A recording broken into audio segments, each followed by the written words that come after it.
हर पल हमारा कीमती पल क्षण क्षण में नष्ट हो रहा है, व्यर्थ जा रहा है। हमें उस पल को, उस समय को विशेष रूप से ध्यान में रखकर परमार्थ के कार्य में लग जाने की जरूरत है। परमार्थ का कार्य आपको विवश नहीं करता है कि आप अपना काम धंधा छोड़ दें। परमार्थ का कार्य आपको विवश नहीं करता है कि आप धन संपत्ति ना कमाएं। परमार्थ का कार्य आपको विवश नहीं करता है कि आप अपने परिवारजनों से दूर रहें, उनका त्याग करें। ऐसा कुछ नहीं है। ना ही इस बात क्या को महापुरुषों ने कहा है, ना ही गुरुजनों ने कहा है, और ना ही किसी वेद शास्त्र ने कहा है। कर्म प्रधान बताया है। आप उस प्रधानता के कर्मों को अवश्य करें जिनसे आपके शरीर में, जिनके द्वारा आपके मन मस्तिष्क में एक नई उमंग पैदा हो, नई तरंग पैदा हो और मन प्रफुल्लित रहे। जब हम किसी भी प्रकार का सत्कर्म करते हैं, धार्मिक कार्य करते हैं, सामाजिक कार्य करते हैं, तब हमारा मन अपने आप ही प्रफुल्लित हो जाता है। तो क्यों ना हम अपने हृदय को सदैव प्रफुल्लित बनाए रखें। सदैव प्रफुल्लित बनाए रखने के लिए हमें द्वेष जैसी भावनाओं को, प्रतिशोध जैसी भावनाओं को अपने अंतर्मन से निकालना होगा। और अंतर्मन से जब ही हम निकाल पाएंगे, जब हम मन की गुलामी से मुक्त हो जाएंगे। और मन की गुलामी से हम जब तक मुक्त नहीं हो सकते, जब तक हम गुरुजनों के सानिध्य में नहीं जाएंगे, सत्संग के सानिध्य में नहीं जाएंगे, महापुरुषों के सानिध्य में नहीं जाएंगे, सदशास्त्रों का स्वाध्याय नहीं करेंगे, जब तक हम ज्ञान से वंचित ही बने रहेंगे। ज्ञान से वंचित ना रहने के लिए हमें सर्वप्रथम अपने माता पिता और गुरुजनों की आज्ञा का पालन करना होगा। माता पिता जहां हमें सत्य संदेश देते हैं कि आप सत्संग में जाइए, सत्पुरुषों की संगति करिए, अच्छे लोगों के आचार विचारों को ग्रहण करिए, पर हमें विशेष जोर देना होगा। और जब हम महापुरुषों के पास पहुंच जाते हैं तो वहां हमें सत्य का पथ प्रदर्शित करा दिया जाता है। शेष रह जाता है हमारा चलना। जब हम उस पर कदम रखेंगे तो हमारे समस्त पापों का और समस्त रोगों का क्षय स्वतः ही हो जाएगा। और हम संपूर्ण विश्व में ना सही, अपने क्षेत्र में, अपने आस पड़ोस में अन्य लोगों का भला करने योग्य की सामर्थ्य प्राप्त कर लेंगे। वह सामर्थ्य वैसे ही प्राप्त नहीं होती। प्रत्येक प्रकार का ज्ञान मनुष्य के अंदर है। 5 ज्ञान जन्म के साथ पैदा होते हैं। जब हम पैदा होते हैं, जब ही 5 महाभूत पैदा होते हैं, जब ही 5 विकार पैदा होते हैं, जब ही 5 शक्तियां पैदा होती हैं, जो हमारी जन्म से मृत्यु तक मदद करती हैं और हमारे साथ में सदैव बने रहते हैं। 5 महाभूत तो हम सभी जानते हैं, जल, क्षितिज, गगन, पवन और समीर। 5 चोर, काम, क्रोध, लोभ, मोह, अहंकार। 5 शक्तियां, जानना, मानना, कहना, करना और सुनना। ये जन्म के साथ ही पैदा होते हैं। और जैसे जैसे शरीर का विकास होता है, इन तीनों का भी विकास साथ में होता है। अब हमें इनका उपयोग दुरुपयोग करने के लिए कैसे विकसित करना है ये हमारी संगति के ऊपर निर्भर करता है। हमने यदि माता पिता की संगति की है तो सुनिश्चित है कि महापुरुषों का सानिध्य हमें प्राप्त हो ही जाएगा। और जहां महापुरुषों का सानिध्य हमें प्राप्त हो जाता है तो फिर ईश्वर हमसे दूर नहीं है, वह भी हमें बड़ी सहजता से प्राप्त हो जाएंगे। जहां ईश्वर सहजता से प्राप्त हो जाते हैं, गुरुजन हमें प्राप्त हो जाते हैं, महापुरुषों का सानिध्य प्राप्त हो जाता है, तो फिर हमारे जीवन में शेष कुछ नहीं रह जाता है। भगवान शिव पार्वती जी से कहते हैं कि हे पार्वती जी, एक राजा की पूर्व की कहानी है। वह राजा बनने से पहले अगले जन्म में बहुत बड़ा साधु था, विख्यात ब्राह्मण था, समस्त शास्त्रों का ज्ञान उसे मौखिक था, उसे किसी शास्त्र को हाथ में लेने की आवश्यकता नहीं पड़ती थी। साधु संतों की सेवा करता था, ईश्वर पूजा में सदा मग्न रहता था, गरीब दुर्जनों की सेवा भी वह बड़ी हृदय की भावनाओं से और दुखद समस्याओं को अपनी समस्या मानकर करता था।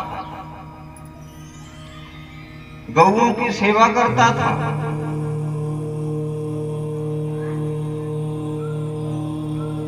उसे उस भजन पूजन और सेवा भाव के प्रभाव से पूर्व जन्म में राजपद मिला। अगले जन्म में राजपद मिला, वह किसी क्षेत्र का राजा बना। राजा बनने के बाद कहते ना, तपेश्वरी सो राजेश्वरी और राजेश्वरी वो नरकेश्वरी। जब राजा बना तो उसने प्रजा को प्रताड़ित किया, गौओं की हत्या की, गौओं के मांस का भक्षण किया, साधु संतों का अनादर किया, आश्रमों की बदनामियां की।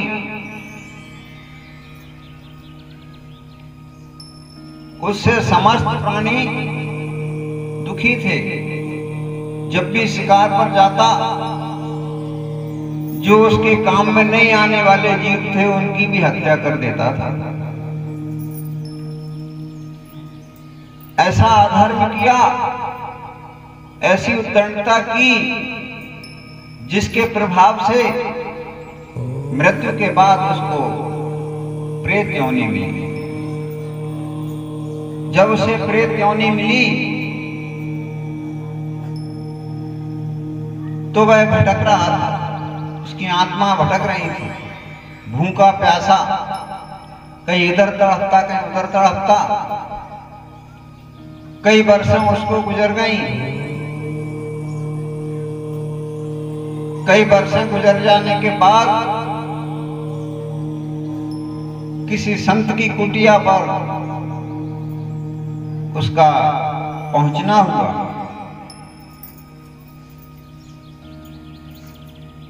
भूत प्रेतों की इतनी ताकत और औकात तो होती नहीं है, जहां सर्वशक्तिमान विराजमान हो उसके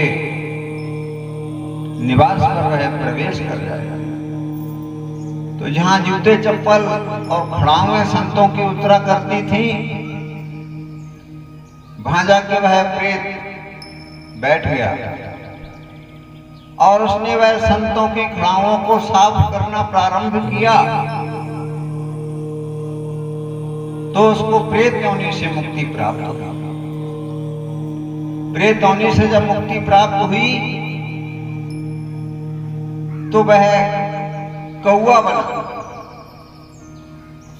कौआ बन के भी छिचड़ों पर नियत रखता रहा। कितने वर्ष उसको उस कौवे की योनि में गुजारना पड़े। अंत में वह उड़ते उड़ते उड़ते उड़ते एक दिन अपने उस गुरु दरबार पर पहुंचा जब वह साधु था, जब उसने गुरु बनाए थे। गुरु ने तत्काल अपने शिष्य आत्मा को पहचान लिया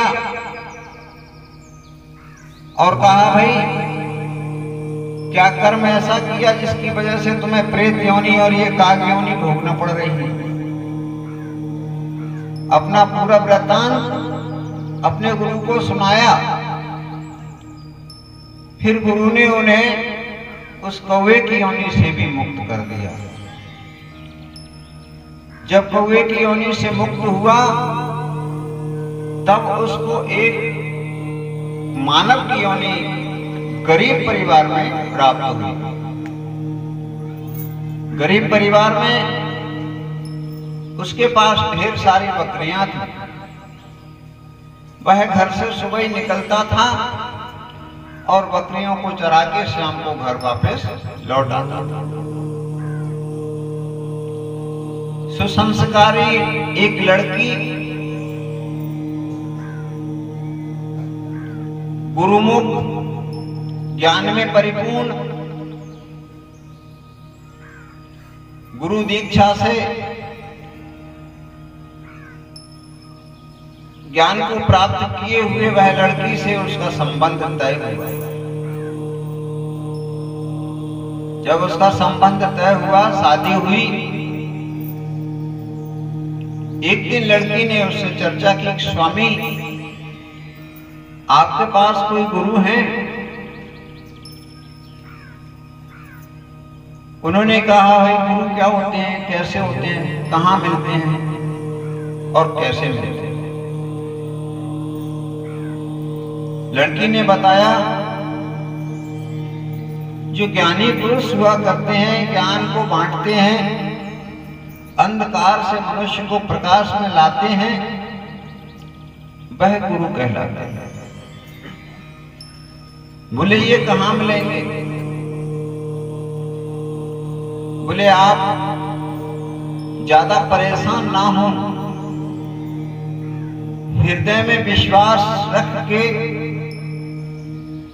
और आंख बंद करके ध्यानस्थ होकर बैठ जाएं। आपके ध्यान में जो भी महापुरुष आए, आप उन्हें गुरु स्वीकार कर लेना। जब आप उन्हें गुरु स्वीकार करेंगे तो एक दिन आपका उनसे प्रत्यक्ष साक्षात्कार हो जाएगा। बोले ठीक है। जंगल में जब वो बकरियां लेके गया, उसके दिल दिमाग में वही एक बात गूंज रही थी कि मुझे ध्यानस्थ होकर बैठना है। बकरियों को पानी आनी पिला के एक नदी के किनारे वृक्ष के नीचे और वह आसन लगाकर बैठ गया। उसको घंटे 2 घंटे गुजरे और उसके ध्यान में एक साधु आए। साधु ने कहा, भाई किस बात का ध्यान कर रहे हो? उन्होंने कहा, हे महाराज आप मेरे गुरु बन जाएं, मैं गुरु की तलाश में हूं। साधु ने कहा, ठीक है, मुझे तेरा शिष्यत्व स्वीकार है,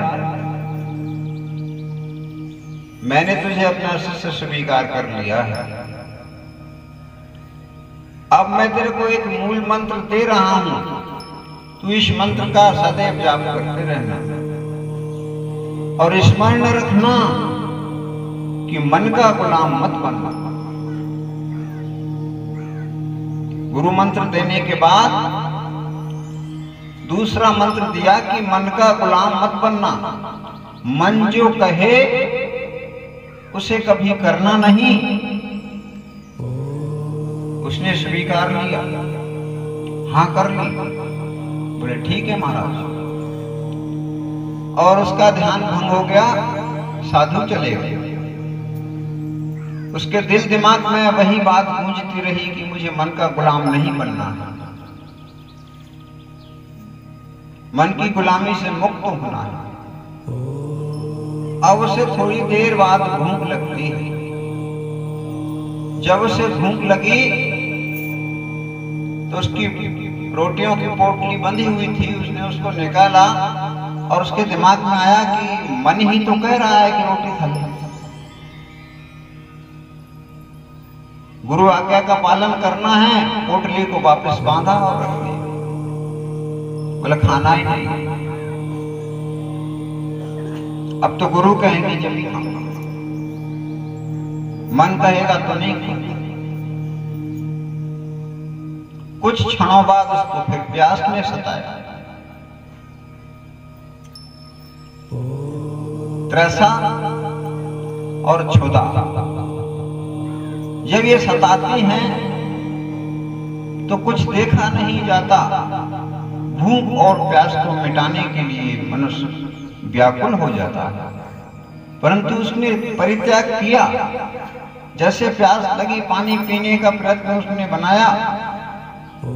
फिर मन में विचार आया कि पानी पीने के लिए भी मन ही कह रहा है, मुझे पानी भी नहीं पीना है।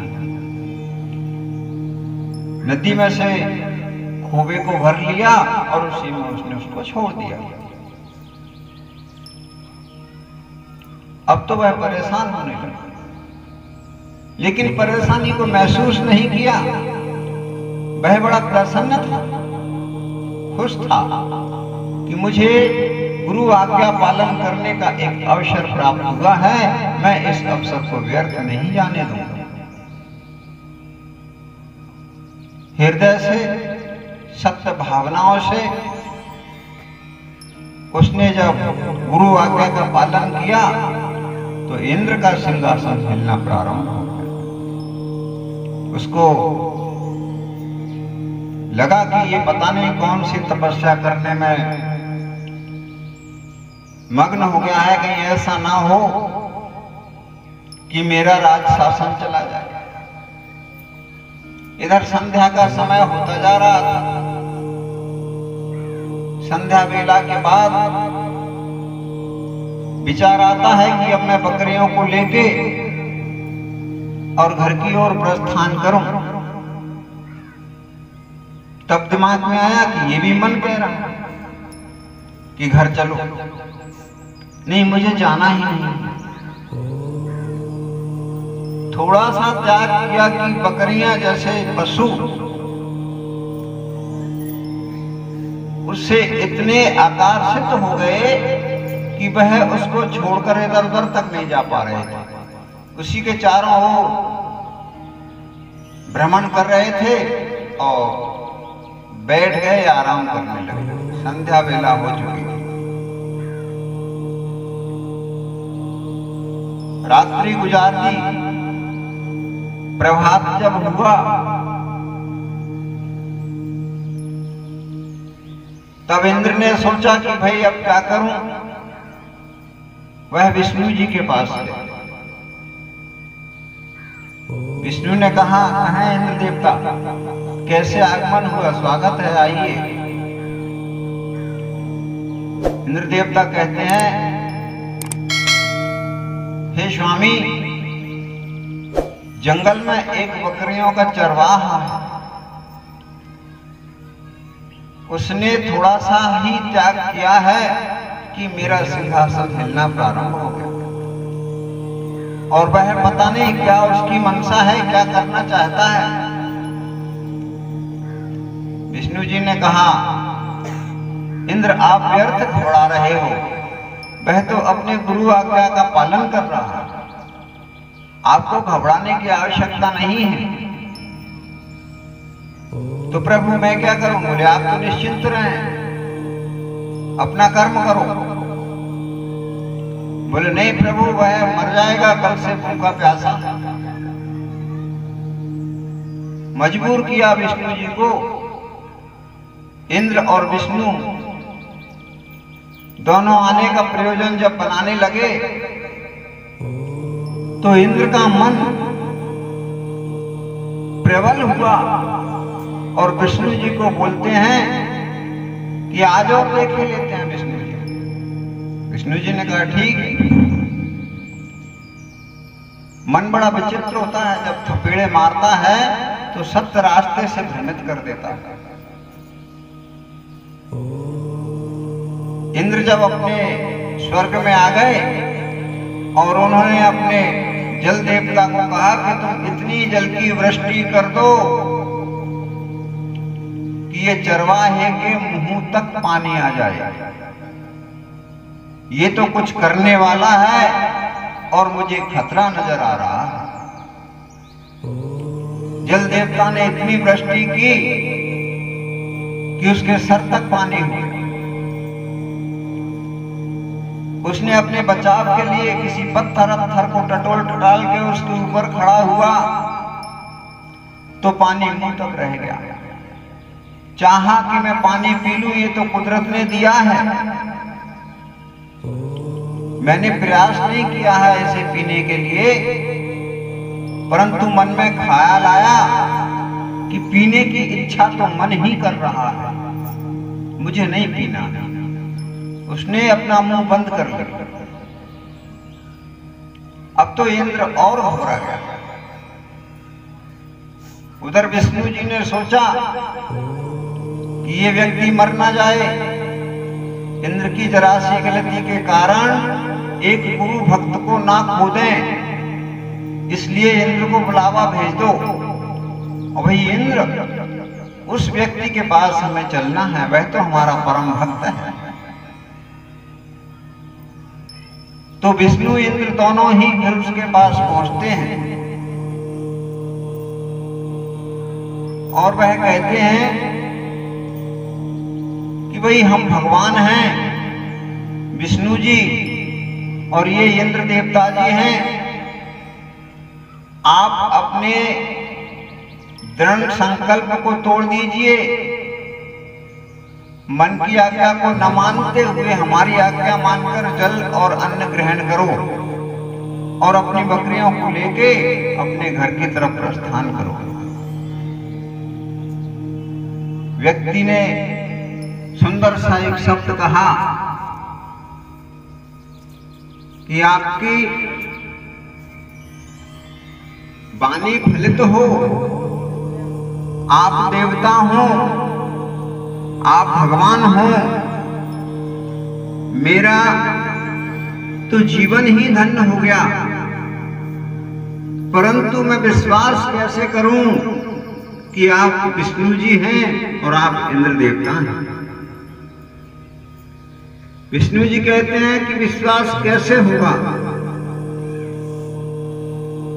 बोले जिन्हें हम गुरु मान चुके हैं, जिनके शब्दों पर हम अभी तक आधारित हैं, भूख प्यास हमको सता नहीं रही है, सामर्थ्य भी उन्होंने दी है, वही हमारे लिए प्रमाणित करेंगे कि आप विष्णु जी हैं। आप हमारे गुरु जी को लेके आए और वह तो ध्यान में देखे, विष्णु जी भी चक्कर में पड़ गए। परंतु महामहिम से कोई वस्तु छुपी नहीं रहती है। जिसे आत्मबोध हो, आत्मज्ञान हो, उसके लिए समस्त वस्तुएं साधारण ही होती हैं। उन्होंने प्रयास करके उनके गुरु को खोज के और गुरु को साथ लेकर उसके पास पहुंचे। जब उन्होंने गुरु जी को पहचान लिया, समझ लिया और गुरुदेव ने उन्हें ये भी कह दिया कि मैंने ही तुम्हें प्रेरित किया था कि मन के गुलाम नहीं बनना, लेकिन जीवन जीने के लिए अन्न जल की तो जरूरत पड़ती है। ऐसा त्याग करने के लिए मैंने तुम्हें मजबूर नहीं किया था। बोले ठीक है प्रभु, पहले तो मुझे ये प्रमाण दें कि ये कौन है और ये कौन है। बोले ये विष्णु जी हैं और ये इंद्र देवता हैं। बोले अब मुझे विश्वास हुआ है, अब मैं चाहता हूं कि मैं चरणों की वंदना करूं, परंतु करूं किन चरणों की वंदना। तब उस महापुरुष ने इस शब्द को वहां वर्णित किया,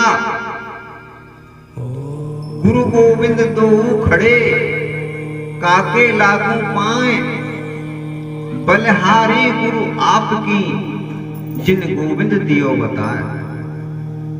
तो सर्वप्रथम ईश्वर का त्याग करके, विष्णु जी इंद्र देवता का त्याग करके उन्होंने गुरु वंदना की, तो गुरु चरणों की वंदना।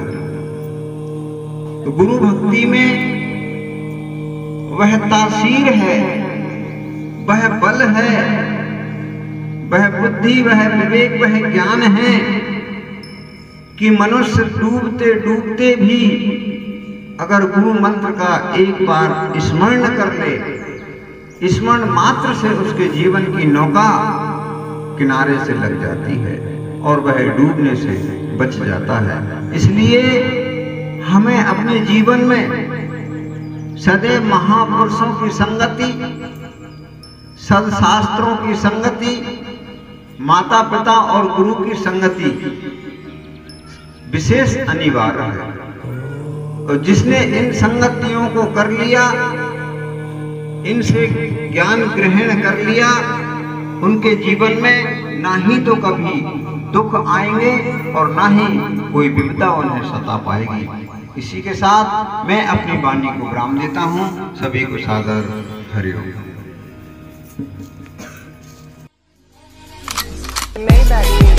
Can anybody out there hear me?